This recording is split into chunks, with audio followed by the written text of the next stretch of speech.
একজন মুমিনের জীবনে সবচেয়ে দামি জিনিসটা কি? সবচেয়ে দামি জিনিস হলো তার ঈমান। সবচেয়ে দামি জিনিস কি? ঈমান। আমরা যতই আমল করি না কেন, যদি আমাদের ঈমান ঠিক না থাকে, ঈমানের পরিচর্যা আমরা না করি, তাহলে কিন্তু কশ্চিনকালেও নাজাত পাওয়া যাবে না। এই জন্য বিশ্বনবী মুহাম্মদুর রাসূলুল্লাহ সাল্লাল্লাহু আলাইহি ওয়াসাল্লাম ঈমানের গুরুত্ব বুঝাতে গিয়ে সাহাবায়ে কেরামকে চূড়ান্ত একটি হাদিস শোনায়া দিলেন। নবীজি বলেন, মান ক্বালা লা ইলাহা ইল্লাল্লাহ দাখালাল জান্নাহ, যে হৃদয় থেকে একবার বলবে লা ইলাহা ইল্লাল্লাহু মুহাম্মাদুর রাসূলুল্লাহ, এই কালিমা যখন কোনো মুমিনের হৃদয় থেকে বের হয়ে আসে, নবীজি বলেন মরতে দেরি হবে, জান্নাতে প্রবেশ করতে দেরি হবে না। সুবহান। তাহলে চিন্তা করে দেখেন বিষয়টা কতটা গভীর। এখানে কোনো আমলের কথা বলা হয়নি, কিন্তু বলা হয়েছে যে কালিমা যদি কেউ সত্যিকার বিশ্বাস নিয়ে পড়ে তাহলেই জান্নাতি। তাহলে বুঝে গেল ঈমান হলো সব কিছুর মূল। ঈমান হলো সব কিছুর মূল। তো এই জন্য প্রিয় বন্ধুরা আমার, সেই ঈমান কি করে বাড়বে, ঈমানের পরিচর্যা আমরা কেমন করে করব, ঈমানের গুরুত্ব এবং তার প্রবৃদ্ধির বিষয়ে আমরা কেমন করে যত্ন নেব।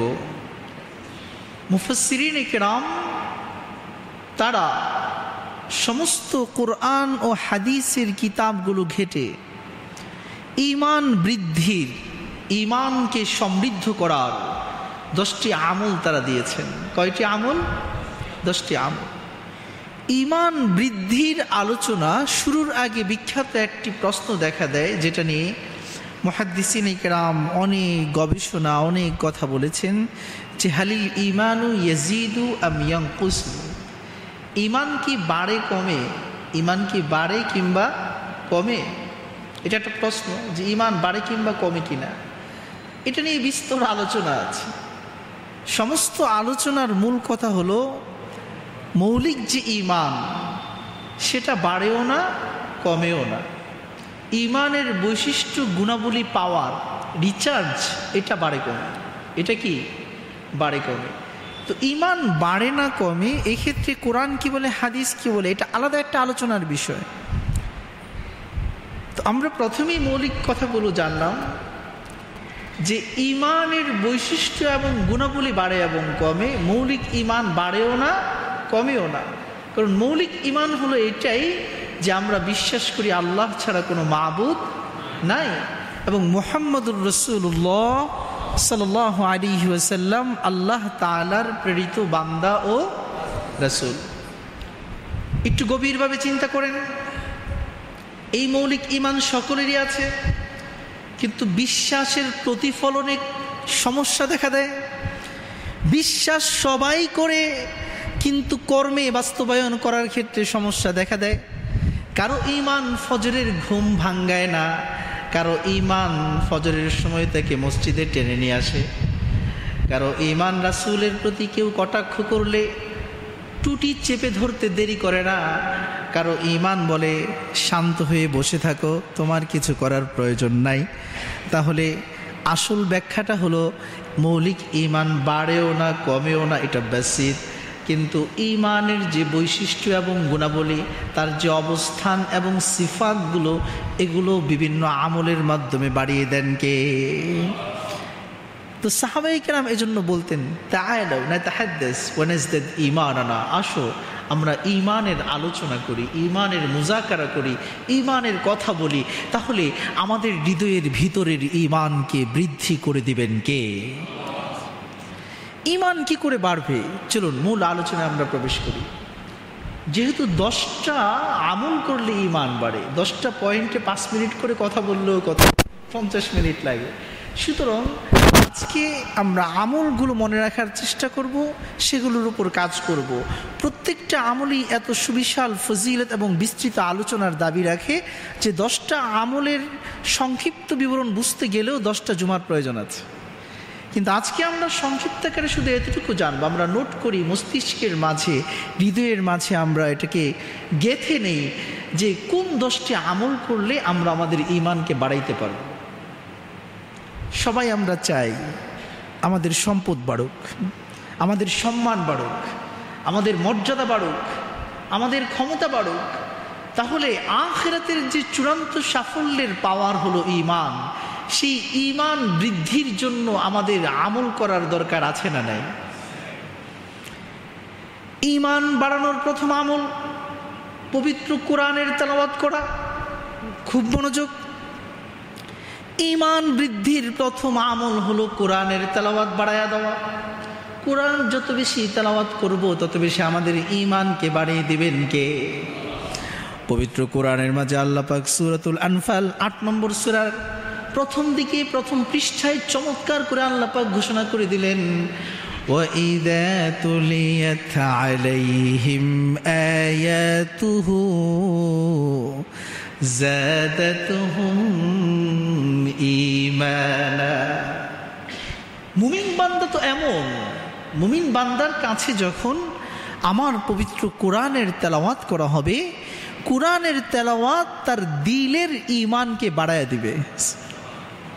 আল্লাহু আকবার। কোরআনের তেলাওয়াত ঈমান বাড়ায় দেয়। কোরআন এটা এমন এক পাওয়ারফুল জিনিস, কোরআন যখন আমি শুনবো, আমি বুঝি আর না বুঝি, আমার হৃদয়ের মাঝে ঈমান বৃদ্ধির যে পরিক্রমা, এটা শুরু করে দিবেন কে? প্রফেসর হামিদুর রহমান, আমার শেখ ও মুর্শিদ, তিনি চমৎকার একটি উদাহরণ দিতেন। বুয়েটের প্রফেসর ছিলেন, অসাধারণ ব্যক্তিত্ব। তার থেকে আমি কোরআন দিয়ে কথা বলতে শিখেছি। আপনারা যদি তার আলোচনা শুনেন অবাক হয়ে যাবেন, পাখির মতো বসে থাকবেন। যতই কথা বলেন, কোরআন ছাড়া কোনো শব্দ মুখ থেকে বের হতেই দেখি না আমরা। তো প্রফেসর হামিদুর রহমান তিনি চমৎকার একটি উদাহরণ দিয়েছেন। তিনি বলেন যে আমরা যখন অসুস্থ হই, নাপা ট্যাবলেট খাই, বিভিন্ন ধরনের অ্যান্টিবায়োটিক ট্যাবলেটগুলো আমরা খাই। তো অ্যান্টিবায়োটিক ট্যাবলেট যখন আমরা গ্রহণ করি, তখন কি আমরা জানি যে অ্যান্টিবায়োটিক কিভাবে কাজ করে?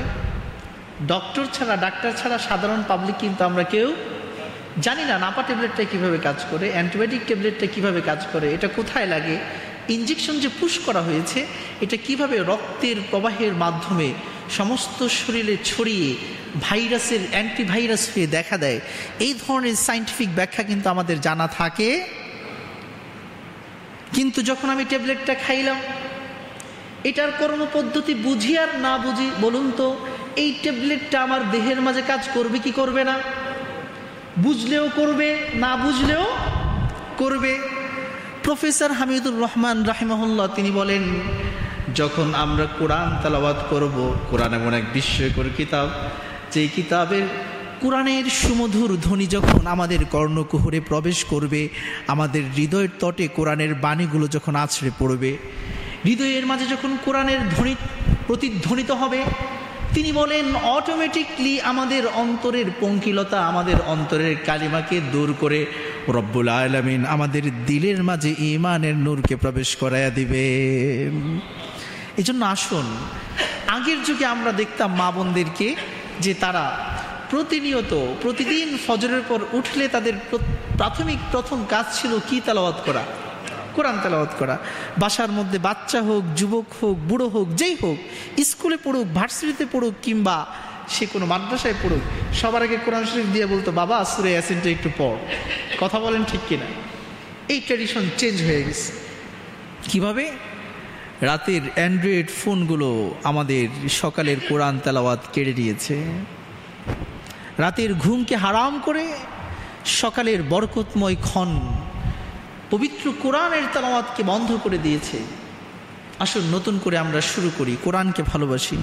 কারণ আল কুরআন হুজ্জাতুল লাকা ওয়া আলাইকা, নবী করিম সাল্লাল্লাহু আলাইহি সাল্লাম বলেন, কোরআন কাল কিয়ামতের ময়দানে হয়তো আমার পক্ষের সাক্ষী হবে, না হলে আমার বিপক্ষে দাঁড়িয়ে যাবে। যদি আমি কোরআনের প্রতি ভালোবাসা তৈরি করতে না পারি, কোরআনের সাথে আমার মোহাব্বতের সখ্যতার সম্পর্ক তৈরি না হয়, খোদার কসম খেয়ে বলি, যেমন হাফেজদের জন্য কোরআন সুপারিশকারী হবে, কোরআন তেলাওয়াতকারীর জন্য কোরআন সুপারিশকারী হবে, কোরআনের আমল করনেওয়ালার জন্য কোরআন আল্লাহর দরবারে জান্নাতে যাওয়ার উকিল হইয়া দাঁড়া হইয়া যাবে। কিন্তু যদি অপরদিকে কোরআনের সাথে আমার বৈপরীত্যের সম্পর্ক থাকে, কোরআনের সাথে আমার ভালোবাসার মোহাব্বতের সম্পর্ক না থাকে, খোদার কসম খেয়ে বলি, নবীজির হাদিস অনুযায়ী কাল কিয়ামতের ময়দানে কোরআন আমার বিপক্ষে প্রমাণ হয়ে দেখা দিবে। যেন চেঞ্জ করেন। কোরআনকে আমরা দুইভাবে পড়বো। নাম্বার 1, কোরআন তেলাওয়াত করব, বুঝি আর না বুঝি কোরআন কি করব? তেলাওয়াত করব। যে কোরআন যদি তেলাওয়াত করি, নবী যদি স্পষ্ট বলেছেন যে প্রতিটা হরফে রব্বুল আলামিন 10 করে নেকি করেন। আলিফ লাম মিম, আমি বলি না এটা পুরোটা একটা হরফ, আলিফ একটা হরফ, লাম একটা হরফ, মিম একটা হরফ। যে শুধুমাত্র আলিফ লাম মিম পড়বে তার আমল নামায়ও আমি রব্বুল আলামিন 30টা নেকি লিখে দেব। রাসূলের এই হাদিসটা বিখ্যাত একটি প্রশ্নের জবাব দিয়ে দিয়েছে। কি প্রশ্ন? আমাদের সমাজে এক শ্রেণীর মানুষ আছে যারা বলে কোরআন বুঝে পড়লে সওয়াব, না বুঝে পড়লে কোনো সওয়াব নাই। এই ধরনের কথা আপনারা শুনছেন কি শোনেন নাই? কোরআন বুঝে পড়লে সওয়াব, না বুঝে পড়লে কোনো কি নাই, সওয়াব নাই। নাউজুবিল্লাহ বলবেন না। আলিফ লাম মিমের ব্যাখ্যায় সমস্ত মুফাসসিরিন কিরাম বলেন শুধু আলিফ লাম মিম নিয়ে একদিন তাফসীর হবে। আল্লাহু আ'লামু বিমুরাদিহি, আল্লাহ পাক এটার আসল উদ্দেশ্য ভালো জানেন। পৃথিবীর কোনো মানুষের পক্ষে এটার প্রকৃত অর্থ জানা সম্ভব নয়। তাহলে যেটার অর্থ আল্লাহ জানেন, মানুষ তো সেটার অর্থ জানে না। নবীজি কোরআনের কোন অংশ পড়লে সওয়াব হবে সেটা বুঝাইতে গিয়ে নবীজি বলেছেন আলিফ লাম মিম পড়লে প্রতিটা হরফে 10টা করে নেকি লিখে দেওয়া হবে। সমস্ত মুফাসসিরিন কিরাম একমত, আলিফ লাম মিমের কোনো অর্থ মানুষের পক্ষে জানা সম্ভব হয়, তাহলে জানা নাই সেটা পড়লে যদি সওয়াব হয়, আমি বাঙালি মুসলমান হয়ে যদি আরবের কোরআন পড়ি, পুরা কোরআন শরীফ পড়লে প্রতিটি হরফে আমাদের আমল নামায়ও 10টি করে নেকি লিখে দেবেন কে? প্রিয় বন্ধুরা আমার, কোরআনের বিবরণ অনেক মহান। কোরআনের শুধুমাত্র একটা ফজিলত আপনাদেরকে শোনায় দিতে চাই। যদি আল্লাহকে পাইতে চান কোরআনকে বুকে ধারণ করেন। আল্লাহকে পাইতে চাইলে কোরআনকে কোথায় ধারণ করতে হবে? বুকের মাঝে। কারণ হলো কুল্লু শাইইন ফান ওয়া ইয়াবকা ওয়াজহু রাব্বিকা যুল জালালি ওয়াল ইকরাম ফাবিআইয়ি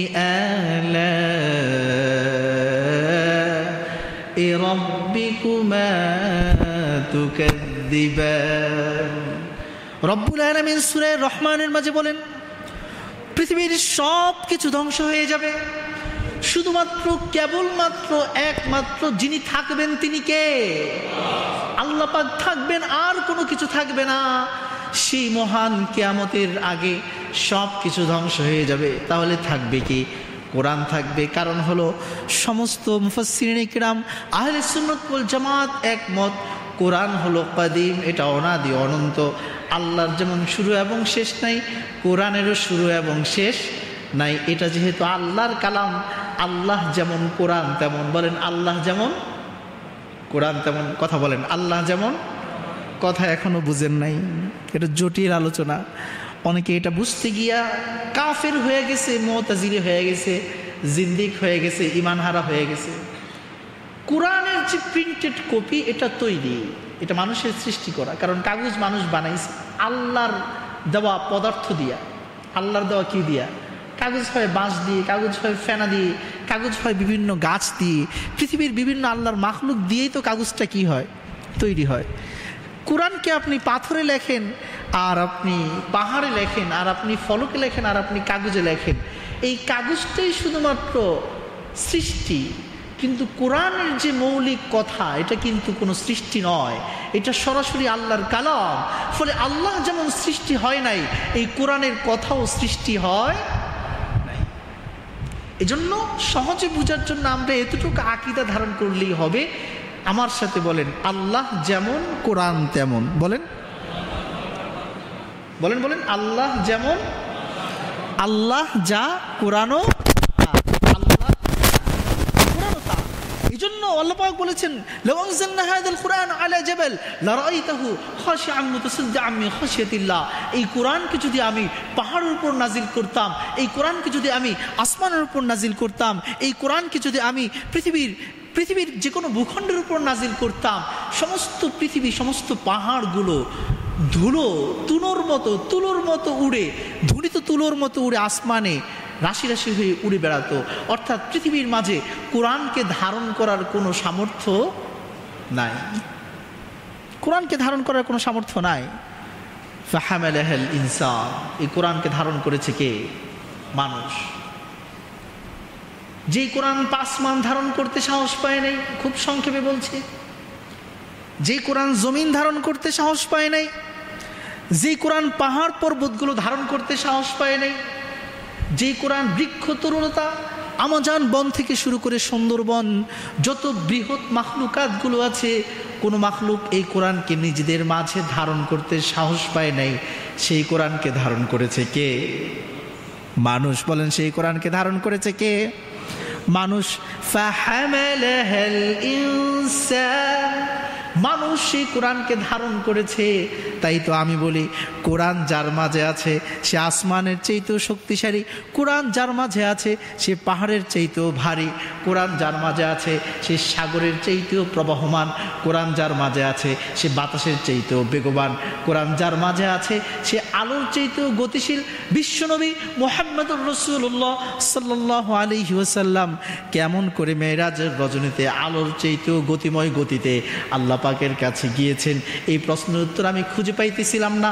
হঠাৎ করে বুঝে আসলো, সমস্ত মাখলুকের চাইতেও মহান যেই আল্লাহ পাকের একটি সিফতকে পৃথিবীর কিয়ামত পর্যন্ত আনেওয়ালা উম্মতে মুহাম্মদের জন্য যে রব্বুল আলামিন সুপার পাওয়ার করে পাঠায় দিয়েছেন, সেই সুপার পাওয়ারের নাম হলো আল কোরআন। নবীজি যেহেতু সেই কোরআনকে ধারণ করেছেন, ফলে পৃথিবীর কোনো মাখলুকের পক্ষে বিশ্বনবীর পথকে গতিরোধ করা সম্ভব ছিল না। নবীজি সেই কোরআন নিয়ে আলোর চাইতেও কোটি কোটি গুণ গতিতে রব্বুল আলামিনের আরশ আজিমে পৌঁছে গিয়েছেন। এই জন্য যখন আমরা কোরআনকে ধারণ করব, কোরআনের প্রতি মহব্বত পোষণ করব, এটা কখন বুঝবো? কোরআন তেলাওয়াত করে দেখেন। আপনার মন খারাপ, কসম করে বলতে পারি, একটু কোরআন নিয়ে বসেন, আপনার চোখ দিয়ে 2 ফোঁটা টপ টপ করে পানি ঝরে পড়বে। তারপর আপনি দেখবেন আপনার দিলটা প্রশান্ত হয়ে গিয়েছে, সকালের ঠান্ডা হাওয়ার মতো আপনার মনের সকল দুঃখ বেদনাকে দূর করে দিবেন কে? প্রিয় বন্ধুরা আমার, বৃদ্ধ হয়েছে, কি হয়েছে? 40 বছর বয়স হয়ে গেছে তো কি হয়েছে? অনেকেই মনে করি শুধু বাচ্চারাই কোরআন হেফজ করতে পারে, ধারণা ভুল। মৌচাকে আমাদের কাছে মৌচাক 7 বিরিয়ানি একটা আছে, বয়স 60 বছর, তিনি কোরআনকে ভালোবেসে একজন শিক্ষক নিয়োগ দিয়েছেন, পার মান্থ 5,000 টাকা করে। প্রতিদিন 2 ঘন্টা করে সেই শিক্ষকের কাছে সময় দেওয়া শুরু করলেন। আল্লাহ পাক তার এই কোরআনের ভালোবাসাকে এতটাই কবুল করেছেন, আপনারা ইউটিউবে সার্চ দিলে আপনি দেখতে পাবেন, সাদা দাড়িওয়ালা এক বুড়া, পুরা চেহারা সাদা কিন্তু নুরানি, 7 বিরিয়ানি হাউসের মালিক। তিনি 5 বছর পর্যন্ত নিয়মিত লাগাতার একজন শিক্ষক হাফেজে কোরআনকে ঠিক কইরা কোরআন শেখা শুরু করেছেন। 5 বছর পরে আল্লাহ পাক তাকে পুরা কোরআনের হাফেজ হওয়ার তৌফিক দান করেছে। তাহলে ইচ্ছা থাকলে কি হয়? উপায় হয়। মানজাদ্দা ওয়াজাদা, যে চেষ্টা করে সে পায়। নবীজি বলেন নাই যে মেধাবী সেই অর্জন করে, রাসূল বলেছেন পরিশ্রমীরাই সফল হয়। সুতরাং আমার কি সামর্থ্য আছে, আমার কি ব্রেন আছে, আমার কি ধরনের পাওয়ার আছে, এটা আল্লাহ পাক দেখেন না, রব্বুল আলামিন দেখেন। আমার বান্দা আমাকে পাওয়ার জন্য, আমার সাথে কানেক্ট হওয়ার জন্য, আমার সাথে কথা বলার জন্য কতটা অগ্রসর হয়েছে, কতটা চেষ্টা করেছে।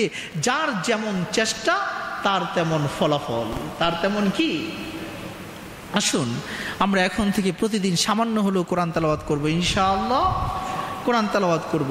কোরআন তেলাওয়াত করতে গিয়ে যদি পারি, একটা একটা আয়াতের হলেও অর্থ দেখার চেষ্টা করব। একটা আয়াতের তাফসির 10 মিনিট লাগবে, দেখার চেষ্টা করব। তাফসিরের সব কিছু আমাদের বুঝে আসবে না, যেগুলো আমরা বুঝবো না ওলামায়ে কেরামের কাছে এসে জিজ্ঞাসা করব। যদি আলেম আমাদেরকে বলেন এটা আপনার এখন বুঝার দরকার নাই, সামনে আস্তে আস্তে পড়েন, পরে বুঝতে পারবেন, তখন আমরা চুপ হয়ে যাব, সামনের দিকে পড়তে শুরু করব। স্বাভাবিক বিষয়। একটা ক্লাস 1-এর ছাত্রকে যদি আপনি বীজগণিতের সূত্র বুঝান, সে কি বুঝতে পারবে? তাই কি ভাই, বুঝতে পারবে? ক্লাস 1-এর ছাত্রের পক্ষে যেমন বীজগণিতের সূত্র বোঝা সম্ভব নয়, তাকে 5 বছর পর্যন্ত ক্লাস 5 পাস করে 6-এ উঠা বীজগণিতের সূত্রের অঙ্ক শুরু করতে হয়। ঠিক একইভাবে কোরআনের সব কথা যে আপনি শুরুতে পড়লেই বুঝতে পারবেন এটাও নিশ্চিত নয়। হ্যাঁ, কোরআনের 6236 আয়াতের মধ্যে 500 আয়াত ছাড়া বাকি আয়াতগুলো আপনাদের জন্য প্রাথমিকভাবে বোঝা সহজ। 500 আয়াত আহকাম সংক্রান্ত, বিধিবিধান সংক্রান্ত, এগুলো হয়তো আপনাদের সকলের জন্য বোঝা কিনা সহজ না। এগুলোর জন্য আপনাদেরকে মাত্র 500 আয়াতের জন্য আপনাদেরকে আলেমদের ধারস্থ হতে হবে। না বুঝলে সেটাকে কোট করেন, সামনে এগিয়ে যান। যা বুঝতেছেন আল্লাহ পাক কি কথা বলছেন আপনার সাথে, সেটাকে অনুধাবন করার চেষ্টা করেন। তাহলে এক হলো কোরআন তেলাওয়াত করার দ্বারা অন্তরের ঈমান বেড়ে যাবে। তাহলে যেই মহান রব আমাকে গাইডলাইন করার জন্য পবিত্র কোরআন পাঠিয়েছেন, সেই মহান রবের কথাগুলো যখন আমি বুঝবো, তখন আমার ঈমানকে আরো বাড়িয়ে দিবেন কে? এই জন্য কোরআন বুঝার জন্য তাফসির মজলিসগুলোতে বসবেন। বিভিন্ন মসজিদে সাপ্তাহিক তাফসির হয়, সেখানে গিয়ে তাফসির শুনবেন। হালকাগুলোতে বসবেন, তাহলে দেখা যাবে আপনাদের জন্য যে বিষয়গুলো কঠিন সেটা উলামায়ে কেরাম, মুফাসসিরিনে কেরাম তাফসির করে ধরে ধরে আপনাদেরকে বুঝিয়ে দিবে। প্রিয় বন্ধুরা আমার, 2 নম্বর আমল, যে আমলগুলো করলে ঈমান বৃদ্ধি পাবে, 2 নম্বর আমল হলো নবী করিম মুহাম্মদুর রাসূলুল্লাহ সাল্লাল্লাহু আলাইহি ওয়াসাল্লামের জীবনী পাঠ করা, নবীজির সিরাত পাঠ করা। কিরাআতু হায়াতিন নবী সাল্লাল্লাহু আলাইহি ওয়াসাল্লাম ওয়া আসহাবিহি, নবীর সাহাবায়ে কেরাম, সাহাবাদের জীবন চরিত পাঠ করা, নবীজির জীবনী পাঠ করা। নবীর জীবনী পাঠ করলে কিভাবে ঈমান বাড়বে? প্রিয় বন্ধুরা, পবিত্র কোরআনে আল্লাহ পাক ঘোষণা করছেন, আল্লাহ পাক বলেন আমিনু কামা আমানান নাস, মানুষেরা যেভাবে ঈমান এনেছে তোমরা সেভাবে ঈমান আনো। প্রশ্ন দেখা দেয়, মানুষ কারা? আল্লাহ পাক তো বললেন মানুষেরা যেভাবে ঈমান এনেছে। বর্তমান সময়ে আমরাও মানুষ, তাহলে আমাদেরকে উল্লেখ করে সম্বোধন করে আল্লাহ পাক কেন বললেন লোকেরা যেভাবে ঈমান এনেছে তোমরা সেভাবে ঈমান আনো? প্রশ্ন দেখা দেয়, লোক কারা, মানুষ কারা? মুফাসসিরিনে কেরাম বলেন এই মানুষ দ্বারা উদ্দেশ্য হলো নবীজির সাহাবায়ে কেরাম, আসহাবু রাসূলিল্লাহি সাল্লাল্লাহু আলাইহি ওয়াসাল্লাম।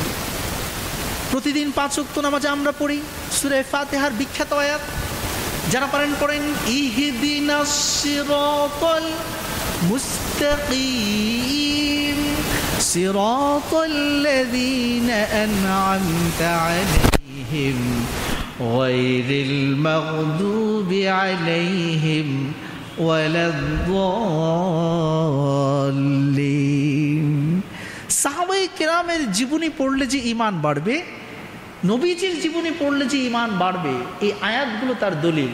আমরা প্রতিদিন দোয়া করি ইহদিনাস সিরাতাল মুস্তাকিম, হে আল্লাহ আমাদেরকে সরল সহজ সঠিক পথ দেখান, রাইট ওয়ে, যেটা জিগজাগ নয়, এদিক সেদিক চলে গেছে এমন নয়, সোজা সরল সহজ, যেখানে চলাচল করতে কাউকে প্রশ্ন করার প্রয়োজন হয় না। সেই পথটা কোন পথ? পরের আয়াতে আল্লাহ পাক বলেন ওই ব্যক্তিদের পথ যাদের প্রতি আপনি অনুগ্রহ করেছেন, দয়া করেছেন, মায়া করেছেন। তারা কারা?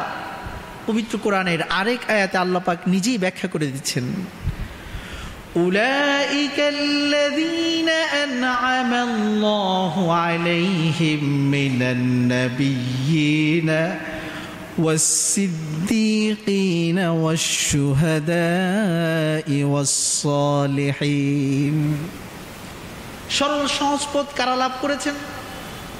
আল্লাহ পাক নিজেই বলছেন আল্লাহর অনুগ্রহপ্রাপ্ত বান্দা হলো নবীগণ। তাহলে নবীদের পথ হলো সোজা পথ। নবীরা কোন পথে চলছে? নবীদের জীবনী যদি আমরা পাঠ না করি তাহলে জানতে পারবো না কি? পারবো না। নবীদের জীবনী পাঠ করতে হবে।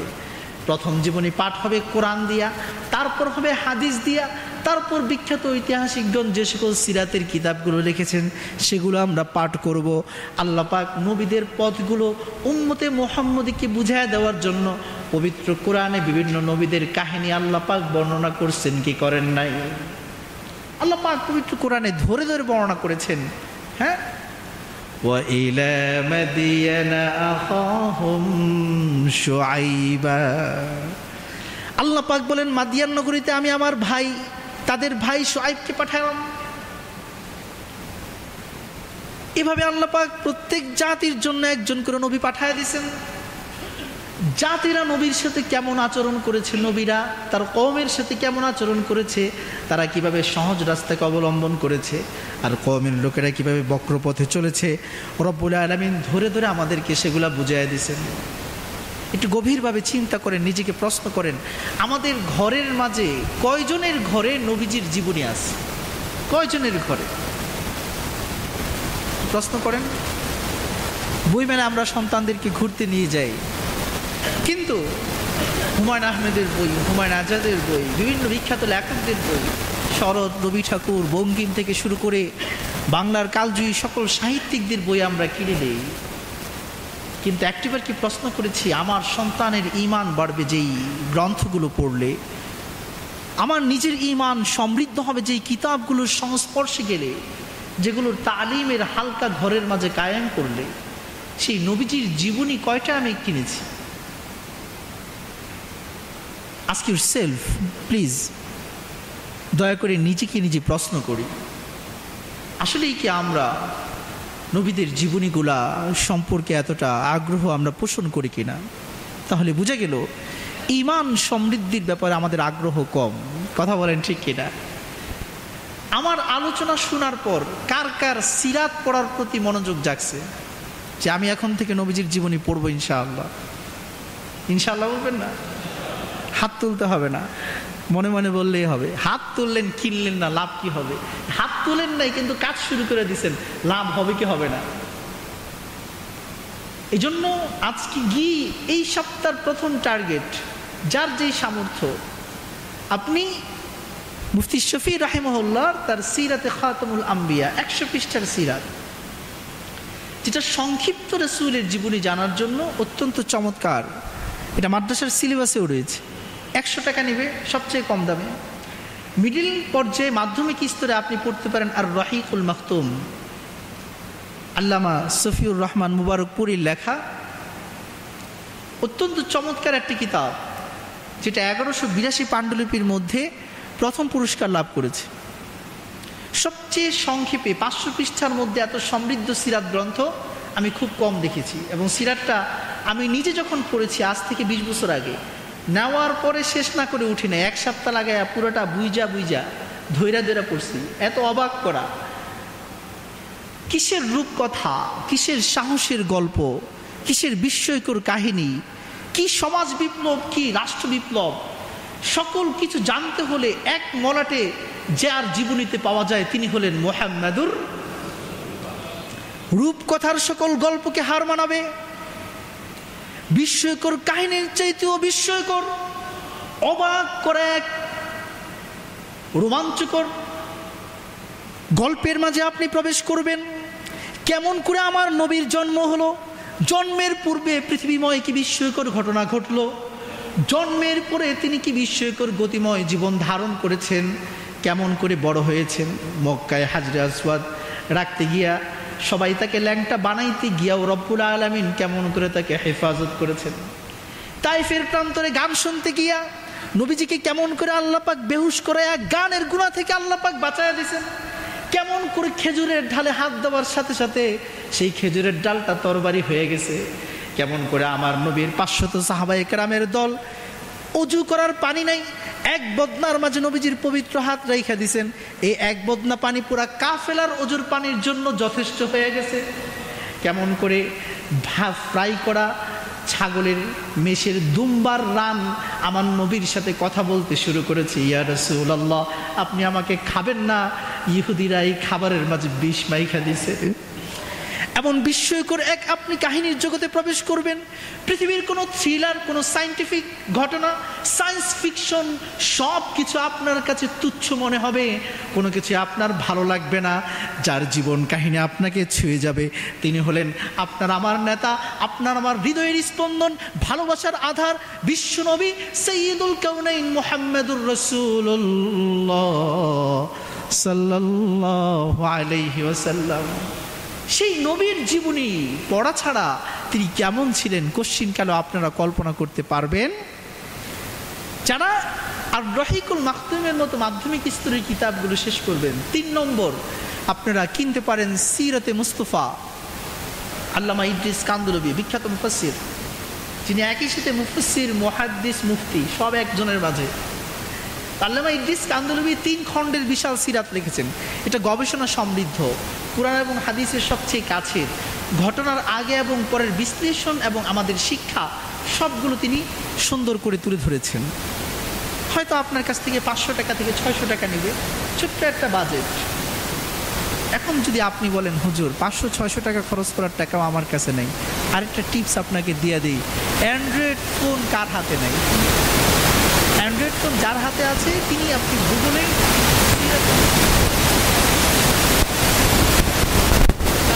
পিডিএফ ফাইল চলে আসবে, আপনি ডাউনলোড করে নেবেন বিনা টাকায়, কিন্তু পড়তে হবে। মোবাইল হাতে নিয়েছেন সিরাত পড়ার জন্য, তারপর ঢুকে গেছেন ফেসবুকে। ফেসবুক তো আপনাকে নিয়ে বিলিয়ন বিলিয়ন ডলার খরচ করতেছে। কেমন করে সিরাত না পড়ায় ফেসবুকে আটকায় রাখতে হয়, কেমন করে কোরআন না পড়ায় ইউটিউবের মাঝে ঢুকায় রাখতে হয়, এটা নিয়ে তাদের বিলিয়ন ডলারের প্রজেক্ট এবং গবেষণা আছে। সুতরাং আপনাকে আগে ডিসাইড করতে হবে যে আমি যখন অ্যান্ড্রয়েড ফোনে ঢুকবো সিরাতেই পড়বো, অন্য কিছু পড়বো না। যখন তাফসির পড়বো তাফসিরই পড়বো, অন্য কোনো কাজ করবো না। এই হিম্মত আর সংকল্প যখন আমরা করতে পারবো, তখন এই ইহুদি আর খ্রিস্টানদের চক্রান্ত আমাদেরকে বিভ্রান্ত করতে পারবে। এজন্য সাহাবায়ে কেরামের জীবনী পড়া, আমিনু কামা আমানান নাস, আল্লাহ পাক বলে দিয়েছেন সাহাবায়ে কেরাম যেমন ঈমান এনেছে তোমরা তেমন করে ঈমান আনো। প্রতিদিন নামাজে বলি সাহাবায়ে কেরামের মতো সহজ সরল পথ দেখান। সাহাবারা কেমন ছিল সেটাও আমাদের জানার দরকার আছে না নাই? সাহাবাদের জীবনে আমরা সবচেয়ে কোথায় পাবো? হেকায়েতে সাহাবা, হায়াতুস সাহাবা। হায়াতুস সাহাবা প্রতিটা ঘরে তালিম হওয়া উচিত। উলামায়ে কেরাম বলেন হায়াতুস সাহাবার ঘটনাগুলো এমন মনে হবে যে স্বর্ণের আংটির মাঝে হীরার পাথর বসায় দিছে। সুবহানাল্লাহ। স্বর্ণের আংটির মাঝে কিসের পাথর বসায় দিছে? হীরার পাথর। এই জন্য হায়াতুস সাহাবা এটা এতটাই গবেষণা করে লেখা হয়েছে। আপনি যদি জানতে চান সাহাবায়ে কেরাম কেমন করে ঈমান এনেছেন, আলাদা চ্যাপ্টার আছে। তারা কেমন করে তওবা করেছেন, আলাদা চ্যাপ্টার আছে। তারা কেমন করে দান খয়রাত করেছেন, আলাদা চ্যাপ্টার আছে। তারা কেমন করে কোরআন শুনেছেন, কোরআনকে ভালোবেসেছেন, কোরআনের তেলাওয়াত করলে ঈমান বাড়বে। তো সাহাবায়ে কেরাম কেমন করে কোরআন শুনেছেন, কোরআনের প্রতি মহব্বত পোষণ করেছেন, এটা আমাদের জানার দরকার আছে না নাই? জানবো কোত্থেকে? হায়াতুস সাহাবা থেকে। এই জন্য সাহাবায়ে কেরামের নারীরা, মায়েরা কেমন করে তাদের স্বামীর সেবা করেছেন, ঈমানের জন্য নিজেদের সমস্ত কিছুকে বিলীন করে দিয়েছেন, কুরবান করেছেন, এই সমস্ত বিষয়গুলো এক মলাটে আল্লামা কান্দলবি রাহিমাহুল্লাহ উল্লেখ করে দিয়েছেন। এই জন্য আজকে থেকে একটা প্রতিজ্ঞা করেন, প্রতিদিন ঘরে যখন ফিরবেন আপনি সন্তানকে নিয়ে 10 মিনিট, 20 মিনিট, 30 মিনিট খেলা করেন, তাদেরকে নিয়ে বাহিরে ট্যুরে যাওয়ার জন্য প্ল্যান প্রোগ্রাম করেন, সন্তানকে নিয়ে নিউজ এবং টেলিভিশন এন্টারটেইনমেন্টের জন্য আপনি বিভিন্ন ধরনের প্রোগ্রামগুলো ঘন্টার পর ঘন্টা বসে দেখেন। কিন্তু আমি বলেছিলাম যদি নবী করিম সাল্লাল্লাহু আলাইহি ওয়াসাল্লামের জীবনীতে আপনি প্রবেশ করেন এবং সাহাবায়ে কেরামের জীবনী আপনি পড়েন, পৃথিবীর সকল রোমাঞ্চ, সকল সায়েন্স ফিকশন আপনার কাছে ফিকে মনে হবে, তুচ্ছ মনে হবে, এগুলো কিছুই না। কারণ সত্যিকার সকল রহস্য এবং সত্যিকার বীর পুরুষ আমাদের মহান নেতৃত্ব বিশ্বনবী মুহাম্মদুর রাসূলুল্লাহ সাল্লাল্লাহু আলাইহি ওয়াসাল্লাম এবং সাহাবায়ে কেরামের জীবনে ঘটায় দিয়েছেন কে? আল্লাহ পাক। আপনি অবাক হয়ে যাবেন। এই জন্য ঘরে প্রতিদিন 20 মিনিট করে হলেও সাহাবাদের জীবনী এবং নবীদের জীবনী পড়ার অভ্যাস করেন। আপনি নিজেও পড়েন, সন্তানদেরকে ডাইকা মজলিস করেন। ফায়দা কি হবে? আজকাল সন্তান বাবাকে সম্মান করে না, বাবা সন্তানের সাথে কথা বলে না, বাবা একটা কাজ করতে বলছে সন্তান আরেকটা করছে, কেমন করে করবে? আপনি তো সন্তানকে সময় দেন না, তার অন্তরকে বোঝার জন্য আপনি চেষ্টা করেন না, সে কি চায় সেটা আপনি অনুধাবন করেন না। কিন্তু প্রতিদিন যখন তালিমের মজলিসে আপনার ওয়াইফকে নিয়ে, আপনার সন্তানকে নিয়ে আপনি বসবেন, তখন ফলাফল কি হবে? সন্তান আপনার সাথে ঘনিষ্ঠ হবে, সে আপনার কাছে আসবে, কোনো গল্প ভালো লাগলে আপনার সাথে শেয়ার করবে। এক একটা গল্প দেখা যাবে সন্তানের জীবনের এক একটা সমস্যার সমাধান করে দিবে। প্রিয় বন্ধুরা আমার, এজন্য আসুন প্রতিজ্ঞা করি, প্রতিদিন 10 মিনিট নবীদের জীবনী ঘরের মধ্যে পাঠ করব তালিমের হালকায়, সাহাবাদের জীবনী 10 মিনিট পাঠ করব তালিমের হালকায়। এই জন্য সাহাবায়ে কেরাম এবং নবীদের জীবনী যখন আমরা পাঠ করব, আমাদের দিলের ভিতরের ঈমানকে বাড়িয়ে দিবেন কে? নবী করিম সাল্লাল্লাহু আলাইহি সাল্লাম বলেছেন, রাইসুল মুফাসসিরিন আব্দুল্লাহ ইবনে আব্বাস রাদিয়াল্লাহু তাআলা আনহু বর্ণনা করেন, সাদ্দিকু কামা সাদ্দাকা আসহাবু মুহাম্মাদির রাসূলিল্লাহ সাল্লাল্লাহু আলাইহি ওয়াসাল্লাম, নবীজির সাহাবীরা নবীকে যেমন করে মেনেছে তোমরাও তেমন করে নবীর প্রতি ঈমান আনো, তাহলেই কেবলমাত্র তোমরা সাহাবায়ে কেরামের মতো সৌভাগ্যবানদের তালিকায় অন্তর্ভুক্ত হতে পারবে। 3 নম্বর আমল, যে আমলগুলো করলে ঈমান বাড়বে, আল্লাহ পাকের বেশি বেশি জিকির করা। কার জিকির করা? আল্লাহ পাকের জিকির করা। বলবেন প্রমাণ কি? খুতবার মাঝে আমি প্রথমে যে আয়াত তেলাওয়াত করেছি সূরা আনফালের, আল্লাহ পাক বলছেন, ইন্নামাল মুমিনুনা ইযা যুকিরাল্লাহু ওয়াজিলাত কুলুবুহুম। মুমিন হলো তারাই যাদের কাছে যখন আল্লাহ পাকের জিকির করা হয়, তারা যখন আল্লাহ পাকের জিকির করে তাদের অন্তরটা আল্লাহর ভয়ে প্রকম্পিত হয়ে ওঠে। যখন আমি আল্লাহর জিকির করব, আমার অন্তরটার ভিতরে আল্লাহর ভয় ঢুকাইয়া দিবেন কে? আল্লাহ পাক। পবিত্র কোরআনের অন্য আয়াতে আল্লাহ পাক বলেন, আল্লাযীনা আমানু ওয়া তাতমাইন্নু কুলুবুহুম বিযিকরিল্লাহ। যারা ঈমান এনেছে এবং তাদের দিলটাকে আমার জিকির দিয়া প্রশান্ত করেছে, ঠান্ডা করেছে। একবার বলুন তো, অস্থির হৃদয়ে সুখ পাবে নাকি শান্ত হৃদয়ে সুখ খুঁজে পাবে? সুখ খুঁজে পাওয়ার জন্য আপনার দিলটা প্রশান্ত হতে হবে, ঠান্ডা হতে হবে, শীতল হতে হবে। দিল যদি উত্তপ্ত হয়ে যায়, গরম হয়ে যায়, হার্ট অ্যাটাক করবে। দিল যদি অস্থির হয়ে যায়, ব্লাড প্রেশার বেড়ে যাবে। দিল যদি অস্থির হয়ে যায়, আপনার রক্ত প্রবাহের মাঝে সমস্যা তৈরি হবে। এই জন্য প্রিয় বন্ধুরা আমার, সকল রোগ থেকে মুক্তির একটি বড় আমল বেশি বেশি কার জিকির করা। এই জন্য আল্লাহ পাক মুমিনদের দিলটাকে ঠিক করার জন্য, যেটা হলো সমস্ত সুখের মূল, পবিত্র কোরআনে চূড়ান্ত ঘোষণা আল্লাহ পাক দিয়ে দিলেন। রব্বুল আলামিন বলেন, ইয়া আইয়ুহাল্লাযীনা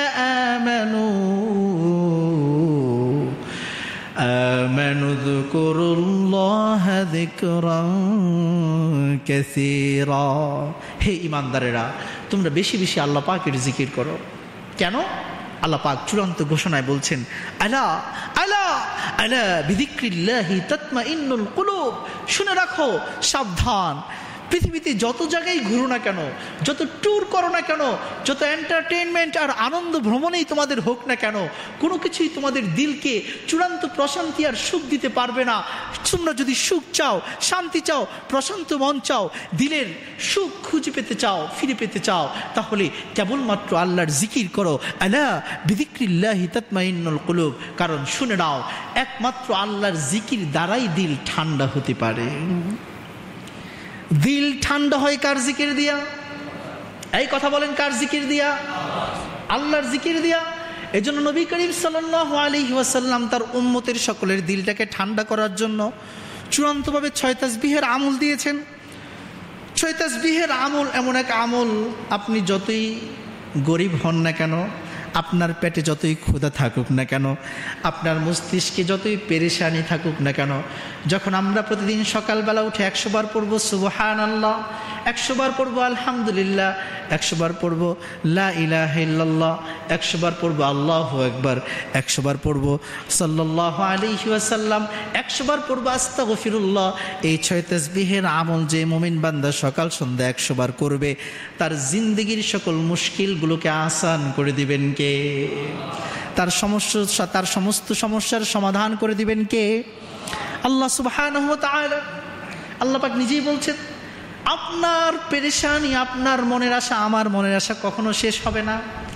যে কোটিপতি সে আরো কোটিপতি হতে চায়, যার একটা বাড়ি আছে সে আরো 10টা বাড়ি বানাইতে চায়, যে বেশি টাকা ইনকাম করে ইন্ডাস্ট্রি, বিভিন্ন ফ্যাক্টরির মালিক হয়, লক্ষ্য করে দেখবেন ট্যাবলেট না খাইলে তার ঘুম আসে না। বুঝে গেল টাকা তাকে শান্তি দিতে পারে নাই, অর্থ তাকে সুখ দিতে পারে নাই। তার এই বিশাল অট্টালিকা, সমৃদ্ধ ধন সম্পদ, ধন দৌলত, ঐশ্বর্য তাকে সুখ শান্তিতে বিছানায় ঘুমাইতে দিতে পারে নাই। কারণ হলো সুখের আসল ফর্মুলা কিন্তু টাকা নয়, অর্থ নয়, সম্পদ নয়। রব্বুল আলামিন বলছেন, সুখ যদি পেতে চাও রবের জিকিরে নিজেদেরকে মগ্ন করে না। সুখ পেতে হলে জিকির করতে হবে কার? কথা বলেন কার? আল্লাহ পাকের জিকির ছাড়া পৃথিবীর মাঝে কশ্চিন কালেও বিন্দু পরিমাণ সুখ আমরা খুঁজে পেতে পারি? তাহলে আসুন, সুখ চাই না কে কে? তাহলে সবাই সুখ চায়। সুখ কারা কারা চান একটু দেখি তো। আল্লাহু আকবার। তাহলে আজকে থেকে একটি আমল করবেন। সে আমলটা কি? প্রতিদিন সকালে 6 তাসবিহের আমল করব ইনশাআল্লাহ। সুবহানাল্লাহ, আলহামদুলিল্লাহ, লা ইলাহা। এই তাসবিহগুলোকে আপনি একসাথে এভাবে পড়তে পারেন, সুবহানাল্লাহি ওয়াল হামদুলিল্লাহি ওয়া লা ইলাহা ইল্লাল্লাহু আল্লাহু আকবার। 100 তাসবিহ যখন টান দিবেন একসাথে 4 তাসবিহ আদায় হয়ে যাবে। কথা বলেন ঠিক কিনা? প্রিয় বন্ধুরা আমার, ঈমান বাড়ানোর 3 নম্বর আমল হলো ইসলামের সৌন্দর্যগুলো জানা। ইসলামের কি জানা? ইসলামের সৌন্দর্য, ইসলাম কি চরিত্র, আখলাক, বৈশিষ্ট্য আমাদেরকে শিক্ষা দিয়েছে। এটা কেন জরুরি? ভ্যাটিকান সিটি পৃথিবীর এমন একটা দেশ, যেই দেশের মাঝে কোনো নারী নাই। যদি আপনাকে প্রশ্ন করা হয় কোন দেশ যেই দেশে কোনো নারী নাই, উত্তর কি হবে? Vatican city. এটা আলাদা একটি রাষ্ট্র, ইটালির মাঝে অবস্থিত, ইউরোপের পোপদের নগরী।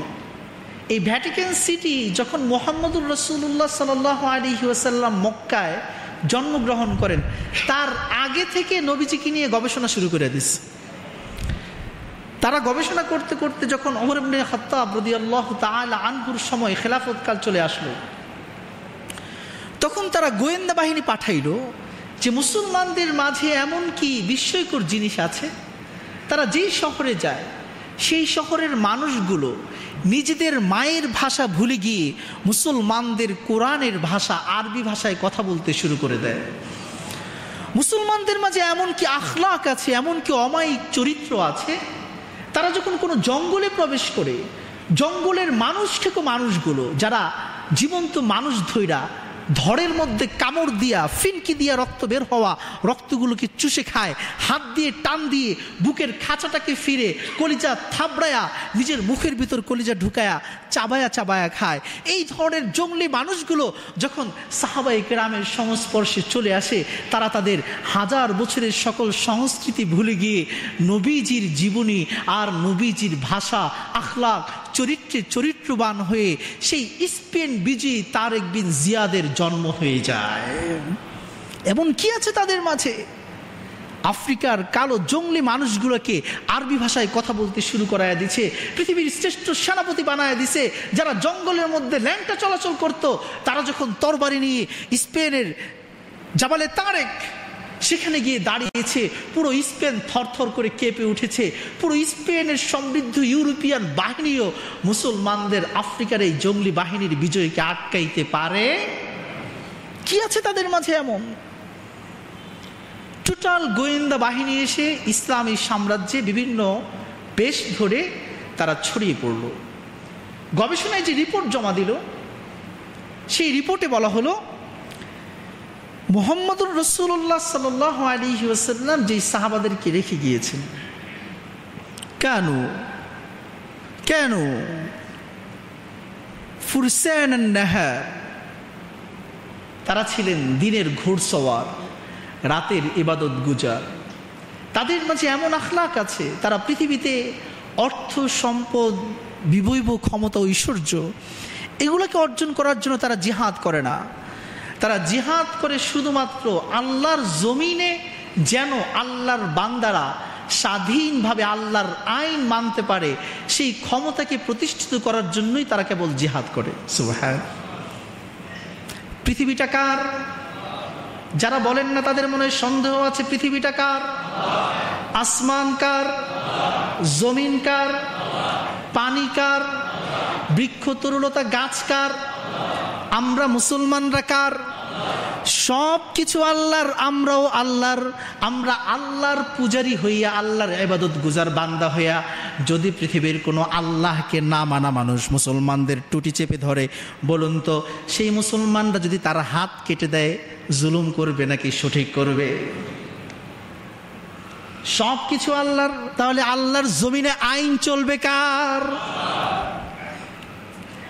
এত সহজ ক্যালকুলেশন আপনারা বুঝেন, বিস্তারিত উদাহরণ দেওয়ার সময় নাই প্রিয় বন্ধুরা আমার। তাহলে বাকিগুলো আপনারা হৃদয়ের মাঝে মেসেজগুলো আপনারা গেঁথে নেন। সেই ভ্যাটিকান সিটির খ্রিস্টানদের গোয়েন্দা বাহিনী যখন রিপোর্ট জমা দিল, বলছে এরা যখন কোনো শহরে যায় শহরের মানুষগুলোকে লুণ্ঠন করে না, নারীগুলোকে ধর্ষণ করে না, বাজারের মধ্যে চাঁদাবাজি করে না, ট্যাক্স আদায় করে না, বরং তারা ইনসাফের বাজার কায়েম করে, ইনসাফের রাষ্ট্র প্রতিষ্ঠা করে, প্রত্যেকটা জনগণের জান ও মালের হেফাজত করে।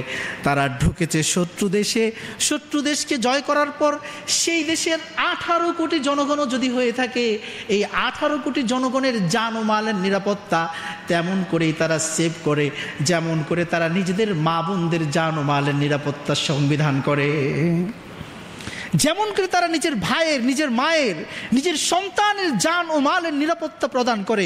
ঠিক একই করে একজন খ্রিস্টান যখন মুসলমানকে এসে বলে আমি তোমার নিরাপত্তা চাই, সেই খ্রিস্টানের গায়েও যদি কোনো কাফের আঘাত করে, সেই খ্রিস্টানদের জন্য একজন মুসলমান যুদ্ধ ঘোষণা করতে দেরি করে? ইসলাম বলে না আপনি মুসলমান হয়ে যান, খ্রিস্টানকে বলে না আপনি মুসলমান হয়ে যান। ইসলাম ইহুদিকে বলেন আপনি মুসলমান হয়ে যান, আপনার স্বাধীনতা আছে, আপনি ইসলামও মানতে পারেন, আপনি ইহুদিও থাকতে পারেন, আপনি খ্রিস্টানও থাকতে পারেন, আপনি হিন্দুও থাকতে পারেন। কিন্তু আল্লাহর জমিনে আল্লাহর আইনকে বাধা দেওয়ার ক্ষমতা আল্লাহ কোনো মানুষকে দেয়? বলেন প্রমাণ কি হুজুর? বয়ান তো বড় বড় দিয়া গেলেন, কোরআনের কোনো দলিল আছে নাকি? আসেন, আল্লাহ পাক বলছেন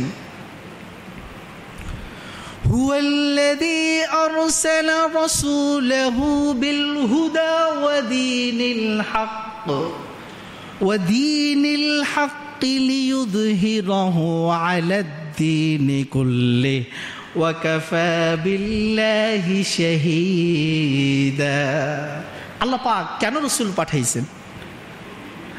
هو الذي أرسل رسوله بالهدى, আল্লাহ বলছেন আমি রসুলকে পাঠাইছি হিদায়েতের বাণী কোরআন দিয়া এবং সত্য দিন ইসলাম দিয়া।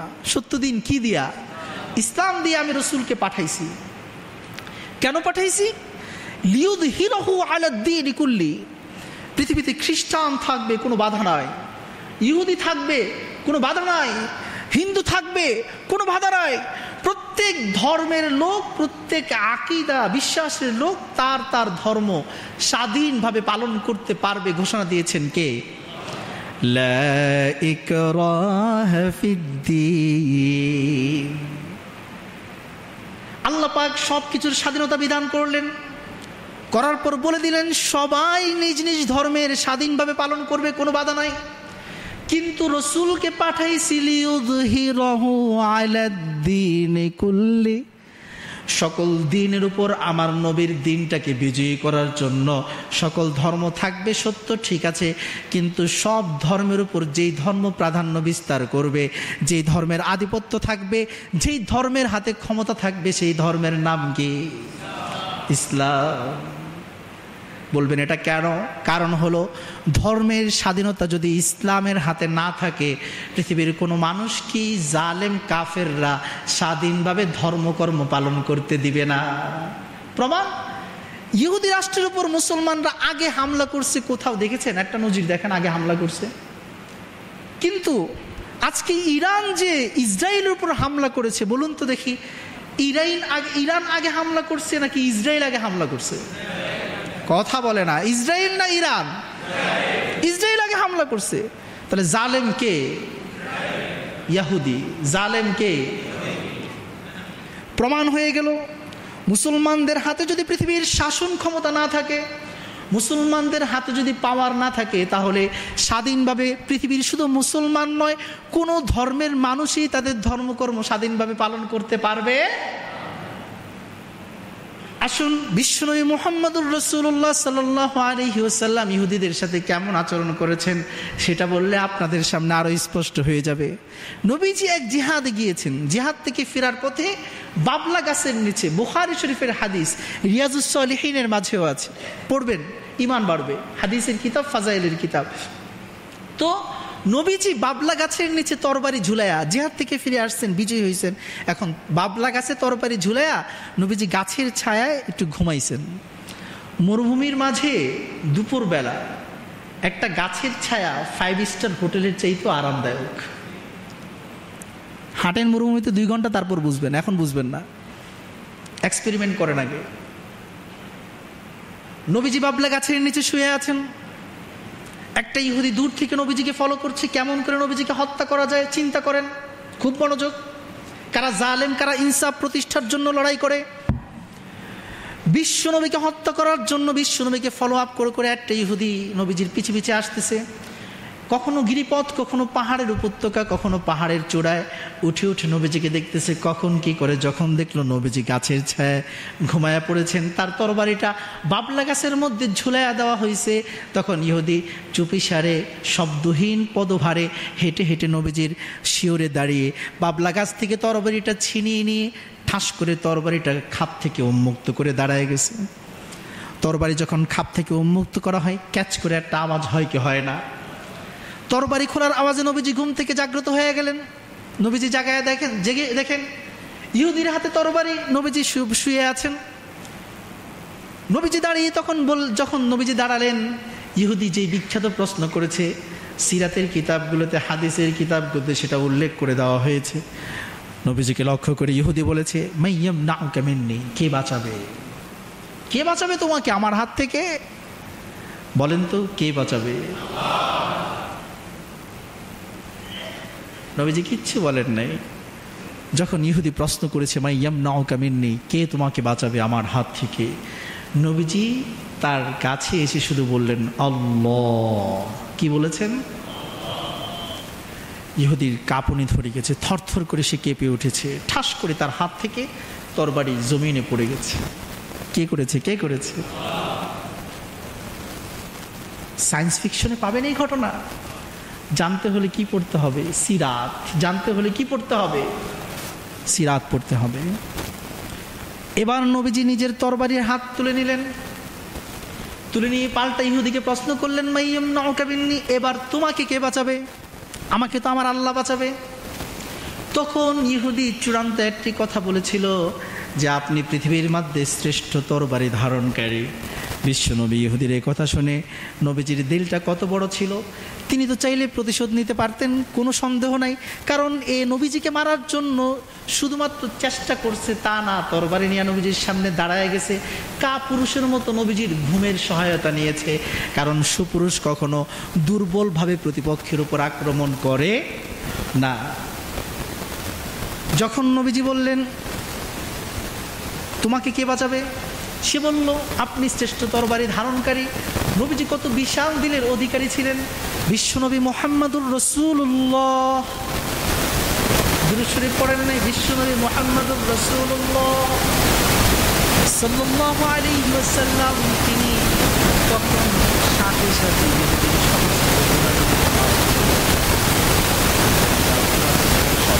ক্ষমা করে দিলাম, বুঝে গেল আসলে এরকম কাজ পৃথিবীর মধ্যে কোনো মানুষের পক্ষে করা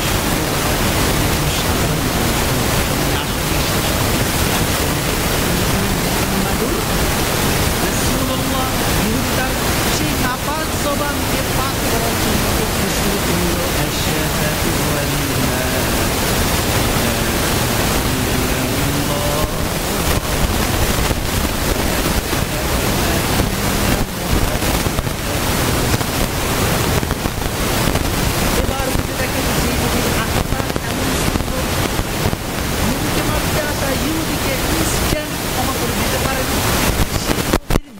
রহমের ছোঁয়া তার উম্মতের মাঝে আছে না নাই?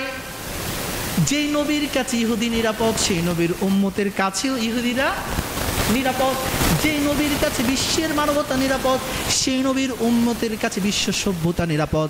যারা আজকে মুসলমানদেরকে মাইনাস করে বিশ্ব সভ্যতা প্রতিষ্ঠিত করতে চায়, খোদার কসম করে বলে যায়, লিখে রাখেন, এরা কখনো সভ্যতা প্রতিষ্ঠিত করতে পারবে না। সভ্যতার নামে পৃথিবীময় পশুত্বের প্রতিষ্ঠা তারা করে যাবে। প্রমাণ কি? আজকের জাতিসংঘ ইসরায়েলের এই বর্বরোচিত জুলুমের পরেও তারা কি কোনো তেমন কথা বলেছে, অবদান রেখেছে? আজকে যদি কোনো একটি মুসলিম রাষ্ট্র করত, তার প্রতি অর্থনৈতিক স্যাংশন, পলিটিক্যাল স্যাংশন, একের পর এক স্যাংশন দিয়া সেই রাষ্ট্রটিকে ধূলিসাৎ করে দেওয়ার চেষ্টা করত, অথচ এই ইহুদিরা করার কারণে তারা কথা বলে নাই। বুঝে গেল এই সকল ইহুদি, খ্রিস্টান আর বাটপারদের হাতে কখনো বিশ্ব সভ্যতা নিরাপদ হতে পারে না। বিশ্ব সভ্যতা যদি নিরাপত্তা পায়, যদি সঠিক দিক নির্দেশনা পায় এবং পৃথিবীর মাঝে মানবতা প্রতিষ্ঠিত করতে হয়, মুসলমানদেরকে বিশ্ব ক্ষমতায় অধিষ্ঠিত করা ছাড়া বিকল্প কোনো রাস্তা কিভাবে পাবেন? আমাদেরকে রাসূলের আখলাক, ইসলামের চরিত্র, সুমহান আদর্শগুলো পড়াশোনা করতে হবে। যদি করি তাহলে আমাদের ঈমানকে বাড়ায়া দিবেন কে? আজকে এই চারটি কথাই বললাম, চারটের উপর আমল করব। প্রতিদিন কোরআন তেলাওয়াত করব। কি করব ইনশাআল্লাহ? বলেন কি করব ইনশাআল্লাহ? কোরআন তেলাওয়াত। 2 নম্বর, নবীজি এবং সাহাবীদের জীবনী পাঠ করব। 3 নম্বর, সকাল সন্ধ্যা আল্লাহ পাকের জিকির করব। 4 নম্বর, ইসলামের সৌন্দর্য নিয়ে পড়াশোনা করব। সাহাবায়ে কেরামের আখলাক, চরিত্র, ভ্যাটিকান সিটির যে রিপোর্ট তৈরি হয়েছে যে সাহাবাদের আদর্শের মতো আদর্শবান মানুষ হতে পারে না, তাদের যে চরিত্র, এই চরিত্র নিয়ে তারা পৃথিবীর যে কোনো দেশেই যাক না কেন, সেই দেশের মানুষগুলো তাদের গোলামি করার জন্য প্রস্তুত হয়ে যাবে। তখন এই খ্রিস্টান যাজকরা তারা নতুন থিম আবিষ্কার করলো। কি বলল? সাহাবারা কি আদর্শ দেয়, কি চিন্তা চেতনা, কি আখলাক তাদের, তারা এগুলো লিখতে শুরু করলো। লেখা এই আদর্শগুলোর উপদেশ বাণী তারা তাদের পোপ, তারা তাদের বিভিন্ন গির্জা, চার্চের মাঝে এর উপর বক্তৃতা দিতে শুরু করলো। কেন? তারা বলল যে সাহাবায়ে কেরাম যে আদর্শ নিয়ে খ্রিস্টান রাষ্ট্রের মাঝে এসে আমাদের খ্রিস্টান নাগরিকদেরকে তাদের আদর্শ, তাদের চরিত্র, তাদের আখলাকে মুগ্ধ করে মুসলমান বানায় দেয়, সেই সাহাবায়ে কেরামের আদর্শগুলো যদি সাহাবায়ে কেরাম আসার আগেই আমরা আমাদের খ্রিস্টান সমাজের মাঝে প্রতিষ্ঠিত করতে পারি, তাহলে আমাদের খ্রিস্ট সমাজ সাহাবাদের আদর্শ নতুন পাবে না, কারণ এগুলো আমরা তাদেরকে আগেই বলে দিয়েছি। প্রিয় বন্ধুরা, চিন্তা করেন, খ্রিস্টানরা তাদের সাম্রাজ্য বাঁচানোর জন্য সাহাবায়ে কেরামের আদর্শগুলোকে গবেষণা করে তারা তাদের পোপ এবং চার্চে বিভিন্ন ধরনের বক্তৃতার মাঝে এগুলোকে ভাষণ দেওয়া শুরু করে। তাহলে সেই সাহাবায়ে কেরামের আখলাক, সেই ইসলামের সৌন্দর্য যদি আমরা ধারণ করি, অটোমেটিক্যালি আমাদের ঈমানকে বাড়ায়া এই পৃথিবীর ক্ষমতা আমাদের হাতে এনে দিবেন কে? আল্লাহ পাক আমাদের সকলকে আমল করার তৌফিক দান করুন। আসসালামু আলাইকুম।